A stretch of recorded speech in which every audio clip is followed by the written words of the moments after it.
Hi, I'm Amy Karanik. I'm a brand ambassador for Sculpey, and I'm in the Sculpey Design Center today to talk about mixed media. Mixed media is one of my favorite ways to express creativity because it's so fun and it's so doodly and it's so free-flowing. So first, before we dive into a mixed media project, I want to talk to you about how you can select items to go into and support your polymer clay work. Whether, and by the word support I mean like it might be a vessel that you cover with clay, or it might be a frame, something that goes underneath the clay. And so I want to talk about how to select items like that and how to use them to your best ability to make them work for your specific project. Now let me back up and say that when I talk about mixed media, I'm talking about using polymer clay and at least one or two other, types of crafting that you might have. It could be paint, or it could be baubles and beads and findings that you have saved up. So it's a good way to use those things up. First, we're going to talk about glass, because glass is super easy to find. You can find it at garage sales and thrift stores and Goodwill, and you don't have to spend a lot of money on it. You might have all kinds of vases around where someone has sent you flowers. So glass is a really inexpensive thing to use as a support for polymer. And the shape of the glass is really important. Now, for example, this is a piece with straight up sides. So in this design, the polymer clay is wrapped around the vessel. It's not ever bonding permanently to the glass. It's just kind of stuck on there like a sleeve. So it would, even though it's not permanently bonded, it would be super difficult to get the clay design off of the glass because, it's completely surrounding the glass. So when I work with a straight side like this, this is a good place to cover the whole thing. The more clay you put on it, the better it will stick. This is a piece I did yesterday and it's still fresh. So one thing when you're covering glass, you want to make sure you're getting as many of the air bubbles out from between the clay and the glass as you can.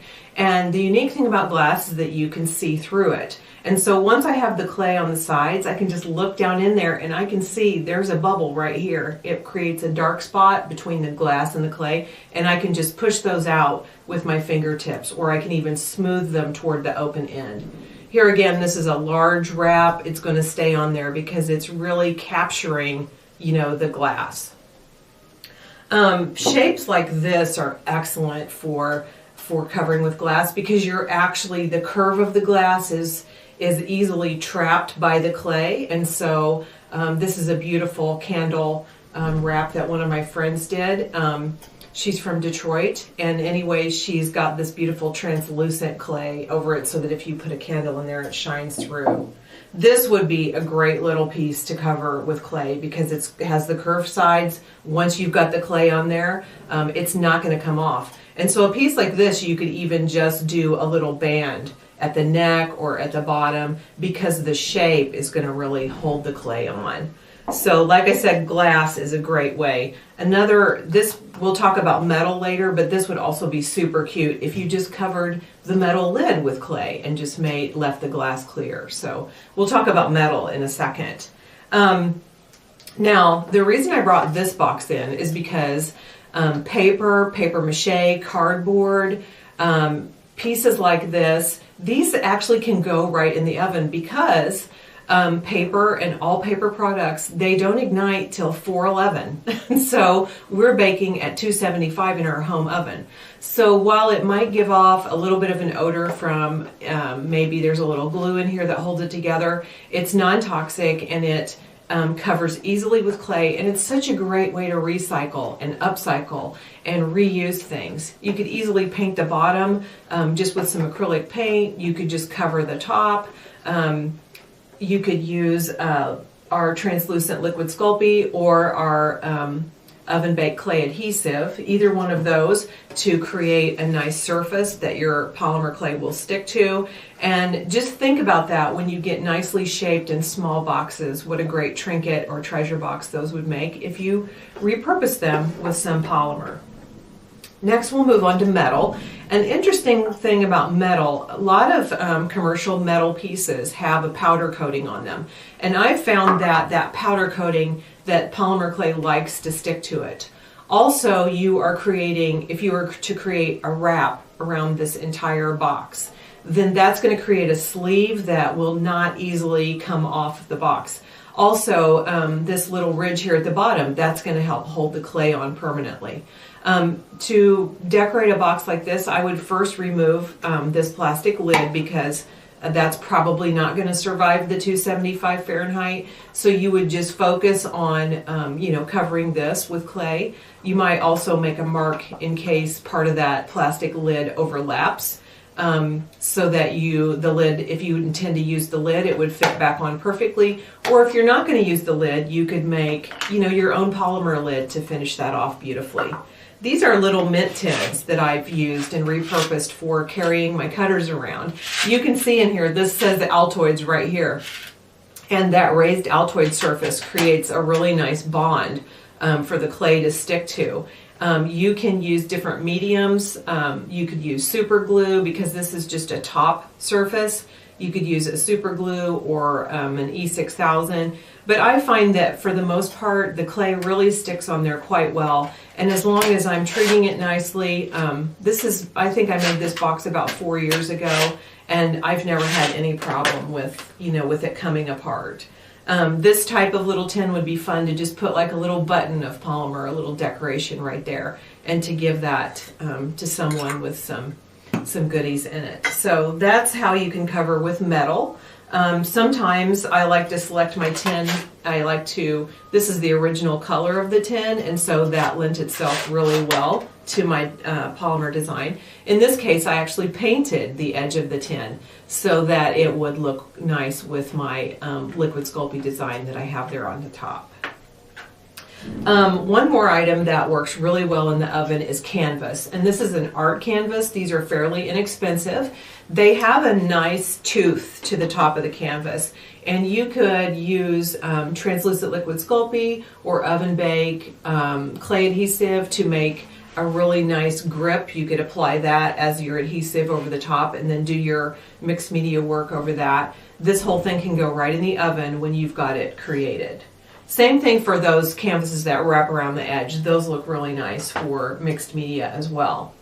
Lastly, we are going to talk about wood, because the project we're doing today is based on a wooden frame. So wooden items are fairly easy to come by as well. And what you would want to do to prepare wood is first, if you have an idea that the wood, you don't know how it was processed in wherever it was made. Sometimes wood will release sap when it's heated. So one thing that you can do to get around that sap release is you can pre-bake your clay or your wood item right in the oven, in your preheated oven that you're using for polymer clay. So say 275, and that way it'll release any excess sap, and then you can sand that away so that it doesn't come, you know, up and create a bubble for your polymer work. Another thing I like to do is to sand the edges of wooden pieces that I've purchased, especially if they're inexpensive. This is just a liquid Sculpey design with lots of chunky glitter in the bottom of that. And lastly, before I do any projects on, let's say, wooden frames, I always paint the back of the frame and the edges, any exposed edges where I'm not using clay to cover that up. I'm going to paint that with a coordinating paint color. And if you'll do yourself a favor and do that first, that way any exposed areas that stick out beyond the clay are going to be neatly, you know, finished.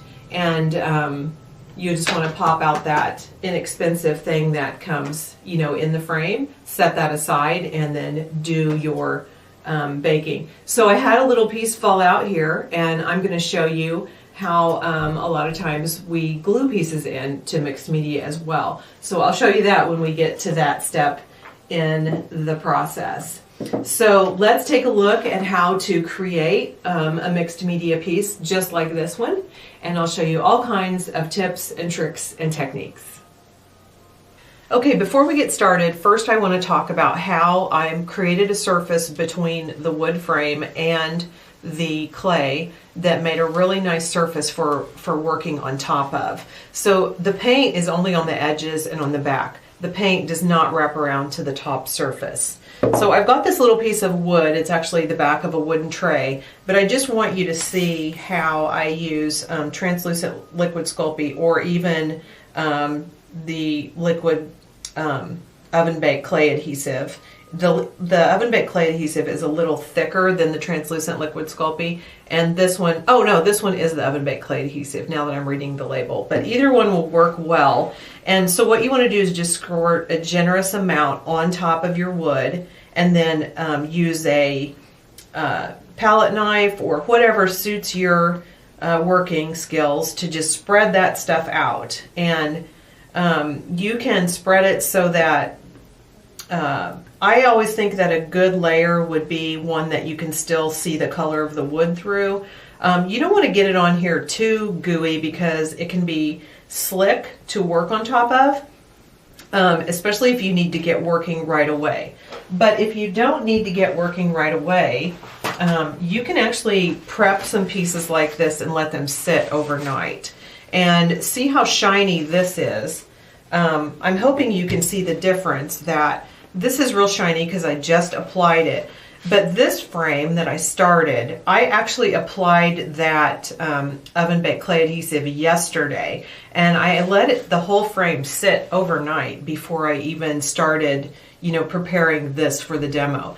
And here you can see that while it's still not completely solid, it is more tacky and satiny in appearance. It's less shiny. And that's because some of that oven-baked clay adhesive has absorbed into the grain of the wood, and it's making just a really nice texture for the clay to stick to.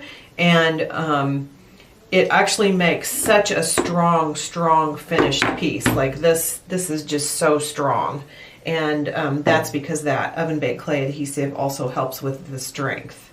So if you work on top of the oven-baked clay adhesive while it's wet, it can give you a little bit of slipping around, and that might actually help you with certain types of designs, but I prefer to let it soak into the wood, and then I can just start working on top of it. So already I've done some things here to prepare my project that I'm not showing you from square one, because you probably know how to marble clay, and this is like 4 colors of marbled clay up here. I did use some of the the Sculpey 3 glitter colors, which gives you that really neat sheen that's happening up there with the glittery clay. This is white glitter Sculpey 3 right here that I'm applying. I also used a tan and some of the white glitter Sculpey 3 down here, and I just marbled those together and covered the background. That is giving me a nice background to play on top of and to explore creativity and just to doodle with. Another super fun thing about doing mixed media for me is that it kind of helps me pull out all the stops, and it helps me use tools in different ways that I probably wouldn't have used in a regular project. It's just very freestyle and really great for exploration. So in this case, I'm using my ball tool. This is the 12mm ball tool, and I'm just freestyling some frothy, foamy waves there. So I like to apply texture once the clay is already on the piece. I like to start applying texture at that point. Like these swirls you can see back here, I just used one of our texture sheets, this one that's got these bubbles, and I just, really pushed those in really hard and made some swirls in my ocean top there. The reason I like to apply texture later is because I feel like the pressure that you use to apply texture actually helps the clay stick to the background as well, because you're pushing in all these different areas, and that is just helping, the clay to stick down. So etch and pearl tools like this make some really neat looking little bubbles here in my ocean, and I just love the doodly possibilities that you can come up with when you're working in this freestyle way. Also, it helps me to think about maybe some unusual ways to texture. Like I've got an actual seashell here, and I can use that to texture my sand. And that's something I didn't even think about in my original piece, but I love the way that texture of seashells actually lends itself, you know, to this type of project. Now that is what I'd like to say about, you know, using solid clays. And what I mean by solid clay is like Sculpey 3 or Primo or Soufflé. And then here's another way to use, to combine this with liquid Sculpey. So I used some of our liquid Sculpey, and this was the translucent turquoise, to create this ocean wave in our silicone mold. And once I have little elements like that created, liquid Sculpey elements stick really well to unbaked solid clays. So they're also easy to manipulate with scissors or with a sharp knife, and then I can just embed these pieces at will. They're pre-baked and now they're just ready to decorate with. And so I love the freedom that that gives to incorporate some molded items made from liquid Sculpey into your design. Okay, I have some other molded items that I actually made with the leftover from my sand, and I want to show you how these are pre-baked in our Sea Life mold. And I want to show you how, since these are pre-baked, I can really push on them really hard and not deform them. But I also want to show you how I used some more liquid Sculpey to help these items, you know, adhere to the background. So what I've got right here is a little bit of translucent liquid Sculpey that I added sand to. And here is an example. This has a lot of sand in it already, but it's not quite thick enough because I don't like the way it's really spreading there. So I'm just going to add more sand and stir it in. I like to save, if I find little tiny spoons, I like to save those in my work kit so that I always have something, you know, to play around with and help me move small bits of liquid around. So this is getting really pasty now from the sand that I added. And at this point, I think I'll also add some glitter. And this is kind of a chunky glitter. So that's another fun way to explore mixed media, is by adding glitters or adding mica powders. This is an example of mica powder. You can use those to tint your liquids, or you can use those as a highlight on top of the solid clay surface. And I've got this a little too thick now, so let me show you how you can adjust that. You can adjust it by either adding a little bit more of the translucent liquid Sculpey. You can also adjust it if you're super careful with our clay softener and thinner. This is a very liquidy product. You can see how thin it is, and you can just add that a drop at a time. And then I'll just stir this back up again. And it's kind of hit or miss, you know. I probably wouldn't have realized how thin and runny that one was, except it sat for a long time and it moved. By a long time, I mean like an hour. I put it on there about an hour ago and it moved more than I wanted it to. So you can always add more thinner, or you can always add more sand and mica powder and glitter, and that will thicken it back up. Okay, so the point of this is that I not only wanted to incorporate sand in my beachy, themey project here, but I want to use some of this sand to help lock in these extra elements. And what that does is it kind of frames my molded pieces and helps hold them in place. Down here I've embedded some seashells and some natural shell, and what I can do is just use this liquid to really bond those to the background, because when this goes in the oven, that liquid Sculpey that we're putting on top with the sand in it is going to want to really bond with the Sculpey 3 underneath. And so you can actually trap things in this liquid, and I think that's really fun. Now seashells are cool because they have that shape that once you push them in to the clay will kind of come up around the edge of the pushed in piece, and then you don't really need to lock them in because their natural shape holds them in. But other pieces like shell and things, especially if you don't want to embed them in the background, you could just put them in like that and let the liquid Sculpey hold them into place.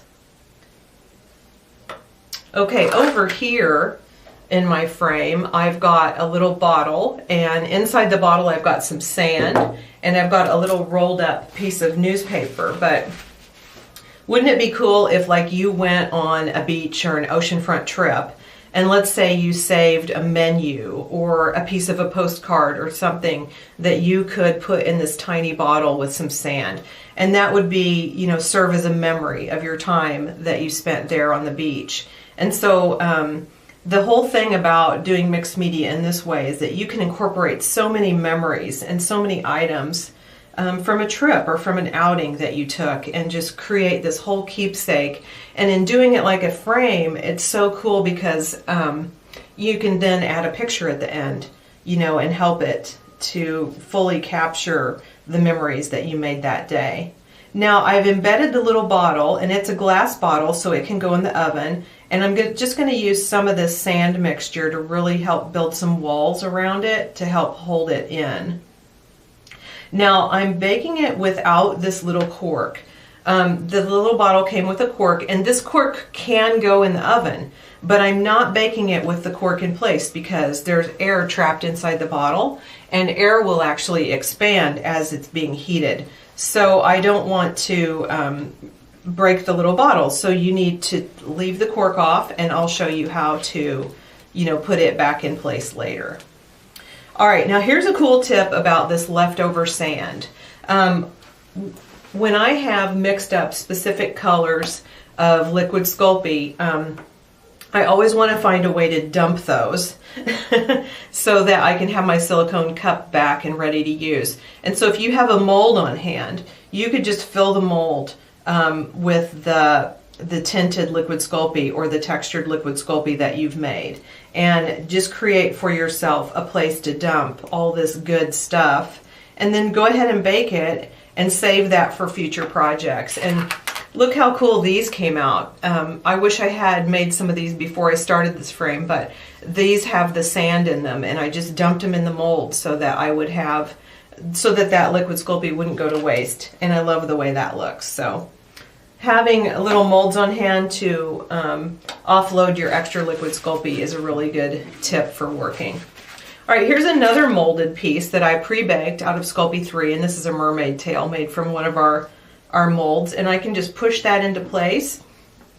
And then I'm not really sure I like the way the end of that is covered, because I want it, or exposed, because I want it to have the feeling that it's coming up out of the water. So I'll just use some of my clay here to trap the end of the tail in place, and then I can just go back and add those same textures, and that will really help hold the tail. And it can even kind of come away from, you know, the background that way, because it's completely cemented in down here.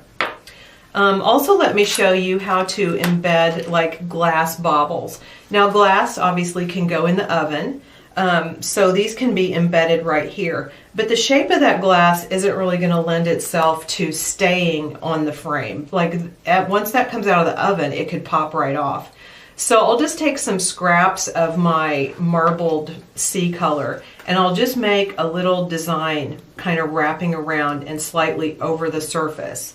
And this would be such a cute thing if you had found some sea glass, you know, on the beach, and you wanted to incorporate that into your memory. These are little pearl beads, and I know that I can embed these in the clay, and they look like little bubbles, but I have actually pre-baked some of these pearl beads, and I know that they can go through the oven without melting. So that's another tip that you need to use. Like if you're ever in question about, will this survive the oven, or should I put it in the clay now, or should I make a space for it and then glue it in later? Just go ahead and pre-bake some pieces and see if they make it. You might be surprised at how many items, you know, actually do well at 275 in the oven. Okay, also I've got a few pieces of this raw shell, and I wanted to incorporate those into my top area too, because they kind of look like coral. And again, you either need to embed those you know, like right down at an angle so that the background clay holds them in. Or if you aren't able to do that, then you want to kind of go over the top here with some clay that will hold it in place, and then you can put some texturing of bubbles again over that over those stones or those shell pieces, just to make it, you know, look like it goes and like it's part of the water. Okay, let me take a breath, and I'm going to look at my frame here and see what else I need to add. Okay, let's talk a little bit about incorporating pieces that absolutely can't go in the oven. So I've got these sparkly rhinestones, which the colors of them are so pretty because they totally match my theme, but they will not make it through the oven. So what I can do is just carefully embed these where I might like them in my design, and then I'll just take a little tool and carefully take them back out. So what I've done is I've created a nice little well where I know that piece is going to go later, and I'll just offset these. I've just made a flat space so that they'll really go in well. And then after baking, I can go right back and I can use some adhesive to put those in place. And because I earlier in the program, I knocked out one of these shell pieces. I had this one in here in this finished frame, and you can see that I didn't embed it well with raw clay. It was just free to come right back out. So now that that happened, I'll show you how to glue it back in. So when working with oven bake polymer clay, you have some options for glues. You can use super glue gels, work really well. You can use silicone glue, that works really well. And you can also generally use white glue. And as long as it will hold, you know, the piece that you're gluing in. These little rhinestones here I glued in with white glue. Then it works well with polymer too. Any of these glues work well. So I'll just squirt a little bit of that in there, and then I'll be able to set my shell back in place like so, and then I'll just let the glue dry. So I love projects like this. It's a great way to showcase memories and to make keepsake treasures out of found items. I hope that you have as much fun with mixed media creating as I have had creating with you.